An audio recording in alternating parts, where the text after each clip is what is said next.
रात के 10 बज रहे थे और मैं इस वक्त सड़क पर खड़ा था। इतने में ही जिस्म फिरोशी औरत आई तो मैं इसे एक रात की कीमत 20,000 देने का तय कर चुका था। वो औरत मेरी गाड़ी में बैठने ही वाली थी कि दूर से एक मासूम लड़की जिसकी उम्र बामुश्किल 17 या 18 साल होगी भागती हुई मेरी तरफ आई और मेरे आगे हाथ जोड़ने लगी। बोली, साहब जी, खुदा के लिए मेरी मदद कर दे, मैं बहुत परेशान हूँ। मेरी माँ का इंतकाल हो गया है और इसके कफन के लिए मुझे पैसों की जरूरत है, इसलिए आप मेरी मदद कर दे। जो आप कहेंगे मैं वो करूंगी, लेकिन बदले में आप मेरी माँ का कफन के लिए पैसे दे दे। वो बेतहाशा रो रही थी। इसकी आंखों से आंसू दिखने का नाम नहीं ले रहे थे। कुछ पल के लिए मैं इसे बहुत गौर से देखा, फिर कुछ देर बाद इसको देखकर जोर से हंस दिया था। तुम धंधे वाली लड़की, ये माँ के कफन का नया तरीका अच्छा निकाला है तुमने। आदमी के सामने इमोशनल ब्लैकमेल करके खुद को मजलूम साबित करने का तरीका। मैं ये सबसे अच्छी तरह से वाकिफ हूँ। मैं तुम्हारा इरादे अच्छी तरह से जानता हूँ। मैं इसकी पूरी बात समझ गया था। ये लड़की बिल्कुल झूठ बोल रही है, लेकिन मैं इस लड़की को बहुत गहराइयों से देखा तो वो पहली वाली औरत से भी ज्यादा खूबसूरत थी, कम उम्र भी थी और कच्ची जवानी की दहलीज पर थी। मैंने इसे गौर से देखते हुए पूछा, क्या मैं जो भी कहूँगा वो तुम करने के लिए तैयार हो? इसने एकदम से अपने आंखें नीचे कर ली। कहा, हाँ मैं तैयार हूँ। मैंने मुस्कुराहट चेहरे पे सजाई, गाड़ी में बैठने का कहा और गाड़ी होटल की तरफ दौड़ा दी। मैं बार बार इसकी आंखों को देख रहा था। इसकी आंखों में एक अजीब सी नमी थी। ऐसा लग रहा था जैसे वो सच में बेबस हो, लेकिन वो बिल्कुल खामोश थी। मैंने इसका नाम पूछकर बात शुरू की। जी, मेरा नाम फरजाना है। फिर मैं इसकी खूबसूरती में खोता चला गया। सारी रात इस खूबसूरती लड़की के जिस्म से खेलता रहा, अपनी शिद्दतें इस पर निछावर कर रहा था। सारी रात इस लड़की के जिस्म से मजे लेता रहा और आखिर में इसका रक्स भी देखा, क्योंकि मैं लड़कियों के रक्स का भी दीवाना था। मैं तो पहले से ही लड़कियों और इनके रक्स का शौकीन था। सुबह तक मैं इस लड़की के साथ मजे लेता रहा और सुबह होने से पहले ही मैंने चंद रुपयों की गड्डी इसे दे दिया और कहा, आइंदा इस गंदे कामों के लिए माँ का कफन का छोटा बहाना मत करना। इसकी आंखों में आंसू निकल आए थे। वो दुख भरे लहजे में बोली, साहब, मेरी मरी हुई माँ को खंदा दे दो। अब तो इसे कोई खंदा देने वाला भी नहीं है। अचानक मेरा जिस्म लर्जा था। मुझे ऐसा लग रहा था जैसे मेरे अंदर कुछ थम सा गया हो। इसकी बात सुनकर मेरे दिल की धड़कन एकदम से रुक गई थी। ऐसा लग रहा था कि शायद मैं कुछ देख रहा हूँ जो मैं समझने के काबिल नहीं। वो कोई आम लड़की नहीं थी। इसका सच, इसकी खामोशी, इसकी थकन, ये सब कुछ मिलकर मेरे हंसी को मार गई। मैंने खुद को संभलते हुए कहा, अगर सच में तेरी माँ मरी है तो तुझे मैं 60 लाख इनाम दूंगा। मेरा इतना कहने पर वो मेरी आंखों में आंखें डालकर देखती रही। फिर वो कुछ भी कहे बिना वहां से चली गई। अब मैं भी इसके पीछे पीछे चल रहा था।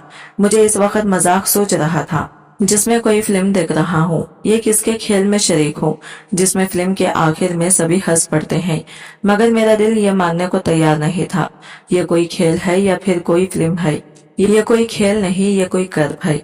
मैं गाड़ी की तरफ जाते जाते देखा कि इसके कदम और भी बोझल हो चुके थे, जैसे वो खुद से लड़ रही हो कि ये बात सच है या तनस। जो मैंने किया, मैंने गाड़ी का दरवाजा खोला तो वो खामोशी से आकर बैठ गई। साथ में रहने के बावजूद भी वो एकदम खामोश थी। मैं दिल ही दिल में सोच रहा था कि क्या जो इसने कहा वो सब सच है। यही सोचकर मेरी सांसें बोझल थी और दिल में मेरे ये अनजाने से घबराहट, शायद इसलिए कि मैं पहली बार किसी ऐसी हकीकत की तरफ जा रहा था जिससे मैंने हमेशा पैसों के पीछे छोड़ दिया। पूरा रास्ता गुजरने के बाद मेरी गाड़ी बोसीदा दरवाजे के सामने रुकी। जैसे ही मैं वहां पहुंचा तो हवा में एक खास किस्म की बू थी। कमरा बंद था और मेरे कदम आहिस्ता से बढ़ने लगे। एक छोटे से सहन से गुजरकर हम एक तारीख कमरे में दाखिल हुए, जहां एक पुरानी चारपाई पर सफेद चादर तनी हुई थी और इस चारपाई के करीब ही दो छोटे बच्चे थे। इन दोनों के चेहरे पर ना ही आंसू थे और ना ही सवाल। मेरी आंखें चंद लम्हों के लिए चारपाई पर जमी रही। फिर फरजाना ने सफेद चादर को एक कोने से ही हटाया तो नीचे माँ की लाश थी। चेहरा जर्द, होंठ खुश, आंखें बंद, लेकिन चेहरे पर ऐसी थकान थी जैसे बरसों से सताई गई हो। जैसे वो औरत जो अपनी उम्र, गुर्बत, बीमारी और इज्जत बचाने में गुजार गई हो और अब सुकून से इस चारपाई पर पड़ी हुई थी। इस लाश को देखकर मेरे कदम लड़खड़ा रहे थे, लेकिन मेरा जिस्म कोई हरकत ही नहीं कर रहा था। मेरी आंखें आंसुओं से भरने लगी, मगर मैंने इसे जब्त करने की कोशिश की। मेरा जैसा मर्द जो अपनी दुनिया में गुस्सा खरीद लेता है, सौदा करता है, आज वो इस लाश के आगे बेबस खड़ा था। अब फरजाना की सांसें भी तेज हो रही थी। इसने नजरें नीचे करके मुझसे कहने लगी कि कल अम्मा की तबीयत काफी खराब हो चुकी थी और इनकी दवा खरीदने के लिए मेरे पास पैसे नहीं थे, इसलिए दवाई उधार लेने के लिए दुकान गई तो दुकानदार ने ऐसी नजरों से मुझे घूरा जैसे मुझे कच्चा चबा जाएगा। निगाहें मेरे वजूद से आर पार होती दिखाई दी। मैं तो डर के मारे वहां से भाग निकली। रात भर माँ बुखार से तपती रही। बच्चों ने माँ को पानी पिलाते रहे, मगर इसे कोई फायदा न हुआ। मैं मदद के लिए सड़क पर आ गई ताकि कोई मुझे एक फरिश्ता मिल जाए मेरी माँ की मदद के लिए, लेकिन मुझे कोई भी नहीं मिला। ये बहुत ही दुखी भरे लहजे में बोलती रही। इसकी आंखों में बेतहाशा आंसू थे। इसकी आवाज बहुत दर्द वाली थी और इसकी आवाज में वो लर्जिश थी जो भूख, थकान और निदामत से पैदा होती है, लेकिन साथ में ये अजीब सी खुददारी भी थी। इसकी ऐसी बातें सुनकर इसके आगे मेरी गर्दन झुक गई थी। जिस लड़की को ना जाने में क्या क्या समझ बैठा था, झूठी फरेबी, जिस्म फिरोशी, ना जाने इस मासूम लड़की को क्या क्या समझ रहा था, लेकिन अब वो मेरे गुरूर के सामने आईने रख रही थी। मैंने अपनी पूरी जिंदगी में सैकड़ों झूठ देखे थे, सैकड़ों फरेब, लेकिन आज पहली बार एक सच ने मुझे खामोश कर दिया था। फरजाना ने फिर से बात शुरू की। हमारे बचपन में ही बाबा इंतकाल कर गए थे और माँ सिलाई का काम करती और साथ साथ में घरों में सफाइयाँ करती, लोगों के कपड़े धोती, लेकिन हमें कभी भी किसी के आगे हाथ फैलाने नहीं देती थी। मैंने इसकी आंखों की तरफ देखा तो मुझे इसकी आंखों में रोशनी नहीं दिखाई दे रही थी, लेकिन वो खाली भी नहीं थी। जैसे इसकी आंखें ख्वाब नहीं देखती हो, बल्कि सिर्फ हकीकत को गिनती हो। और बच्चे भी अपनी माँ की तरफ देख रहे थे। शायद वो समझ चुके थे कि इनकी माँ इस दुनिया में नहीं है, लेकिन इनको बर्दाश्त करने की आदत हो चुकी थी। फरजाना जो भी बातें कर रही थी वो सच कह रही थी। इसकी बात में कोई झूठ या फरेब नहीं था और ना ही वो किसी को इल्जाम दे रही थी। वो तो बस सच कह रही थी और यह सच मेरे रग रग में उतर रहा था। कल रात जब मैं घर पहुंची तो माँ बेहोश पड़ी हुई थी। मैं अम्मा के लिए कुछ भी कर सकती थी, लेकिन मेरे पास सिर्फ अपने जिस्म के अलावा कुछ भी नहीं था। इसने इतना कहकर मेरी तरफ देखा। मैं इसे नजरें मिलाने के भी काबिल नहीं था। मैंने इसे नजरें चुरा ली। मैं इस लड़की को एक तमाशा बना के रख दिया। सारी रात इसके जिस्म से खेलता रहा और इसको नाचने के लिए भी कहा। इसकी मजबूरी पर हंसा। वो आज मुझसे किरदार में, वखार में, इंसानियत में बड़ी निकल गई। आखिर इसने मेरे सामने नाच भी कर लिया, लेकिन मैंने इसके साथ बहुत गलत किया। एक कुंवारी इज्जतदार लड़की का कुंवारापन छीन लिया, इसकी इज्जत खाक में मिला दी। मेरे अल्फाज, मेरे तनस, सब कुछ बेमानी हो गया था। इस वक्त कमरे में बेहद खामोशी छाई हुई थी, लेकिन वो खामोशी से ही मुझसे सवाल पूछ रही थी। फरजाना चादर लाश पर डाली और बच्चों के करीब जाकर बैठ गई। मैं आहिस्ता आहिस्ता दरवाजे की तरफ बढ़ा। कुछ लम्हे के लिए पलट कर देखा, आखिरी बार इस कमरे को देखा और वही मेरे गुरूर का जनाजा उठ गया था कि माँ के कफन की कीमत क्या थी, या शायद मेरी अना का कफन इस दिन बना चुका था। मैंने जिंदगी बहुत झूठ, फरेब और चालाकी से कारोबार किया था और सारी जिंदगी फायदे में गुजारी थी। लोगों को परखने का हुनर रखता था, मगर आज जिंदगी में पहली बार एक इंसान के सामने खुद को नंगा, बेबस समझ रहा था। मेरे हाथों में शुरू हो गई थी।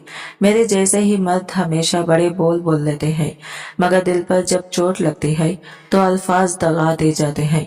मैं फिर से फरजाना के करीब आया, जो अभी अभी बच्चों के बालों को सहला रही थी। मैंने अपने जेब से चेक बुक निकाली और इस पर 60 लाख की कीमत लिख दी, जो मैंने इससे जबान दी थी। चेक भरकर मैंने आहिस्ता से फरजाना की तरफ बढ़ाया। वो मेरी तरफ नहीं देख रही थी, बच्चों के साथ लगी रही। मैंने चेक इसके सामने रखा, तब उसने आहिस्ता से चेक को देखा, फिर मेरी आंखों में आंखें डालकर कहा, ये कफन की कीमत है या मेरी इज्जत की? इसके सवाल ने मेरी हड्डियों में कपकपी दौड़ा दी। मैंने कुछ कहना चाहा, मगर लफ्जों ने मेरा साथ छोड़ दिया। शायद इसी को शर्मिंदगी कहते हैं, जो लफ्जों को भी जला देती हैं। मेरी नजरें झुक गई। मैं वो मर्द नहीं रहा था जो शहर के सबसे बड़े बिजनेसमैन के तौर पर पहचाना जाता था। मैं अब एक मुजरिम था, उस लम्हे का मुजरिम, जब मैंने उस लड़की को इंसान के बजाय तमाशा समझा।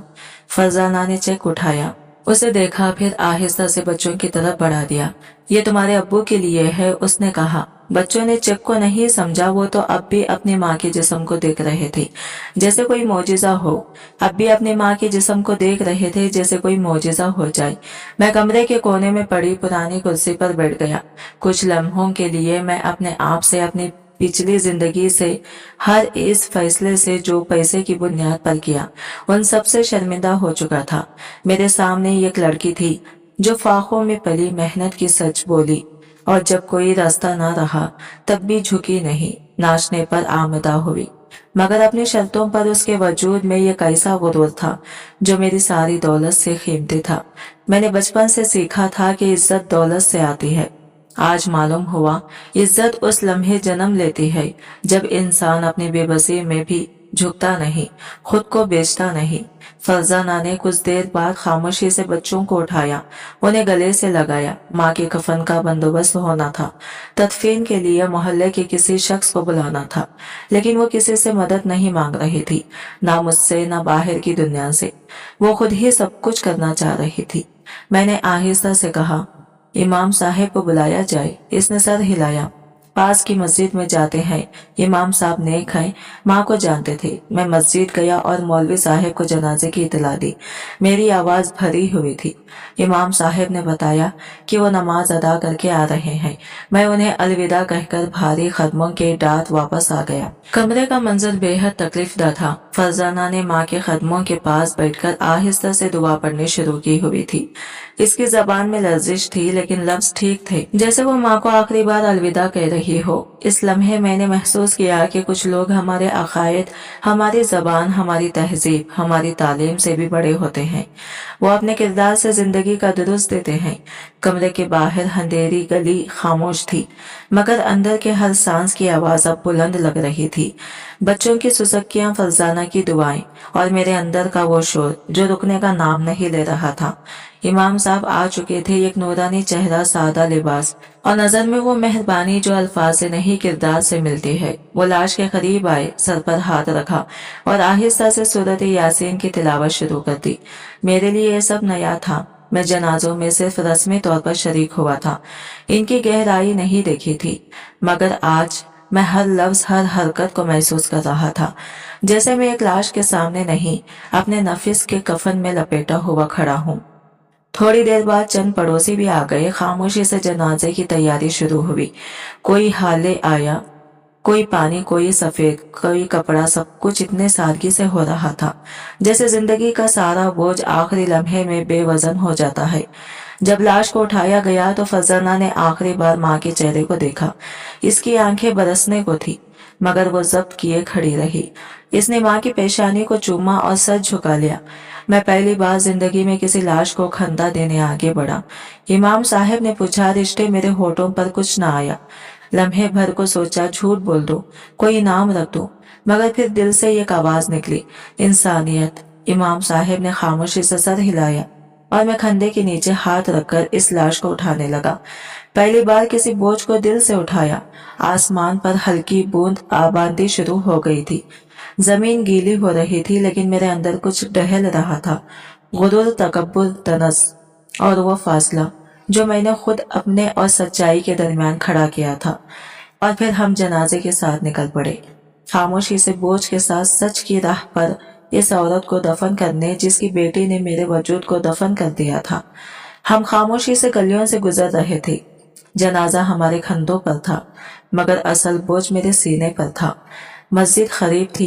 इमाम साहब आगे आगे चल रहे थे। इनके होंठ मुसलसल विर्द में हिल रहे थे। इनके चेहरे पर रोशनी थी और एक ऐसा सुकून जो मेरे अंदर कहीं नहीं था। जब हम मस्जिद के एहताते में दाखिल हुए तो कुछ और लोग भी आ गए, कोई अनजान चेहरे, कोई मोहल्ले वाले और चंद औरतें जो बाहर से देख रही थी। हर एक की नजर बार बार फरजाना पर जा रही थी, जो चादर लिस्ट साकिट खड़ी थी। इसकी आंखों में अब भी आंसू नहीं थे, जैसे वो खुद को इजाजत ही नहीं देती कि रोए। वो माँ के चेहरे पर आखिरी बार निगाह डाल चुकी थी।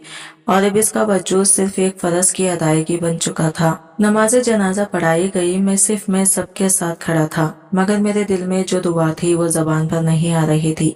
मेरे अल्फाज अंदर कहीं उलझ चुके थे। दिल की जबान बस इतना कह रही थी कि अगर माफी का कोई विद है तो वो आज कल खुल जाएगी। अगर कोई दूसरा मौका होता है इंसान बनने का तो शायद वो यही लम्हा है।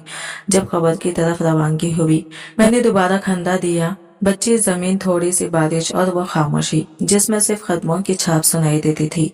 खबर तैयार थी। जैसे ही लाश नीचे उतारी गई, फरजाना ने एक लम्हे को जमीन की तरफ देखा और इसकी पलकें लरजी। शायद यही वो लम्हा था जब जब्त की आखिर लकीर टूटी। ये कांसू इसकी आंख से टूटा और जमीन पर गिर गया। ये खामोश गवाही दफन का अमल मुकम्मिल हुआ। इमाम साहब ने मुख्तसर सी दुआ की और लोग एक एक करके वापस जाने लगे। मैं वही खड़ा रहा। मेरे कदम जमीन से चिपक गए थे। मैं चाहता तो फौरन निकल सकता था, वापस जा सकता था,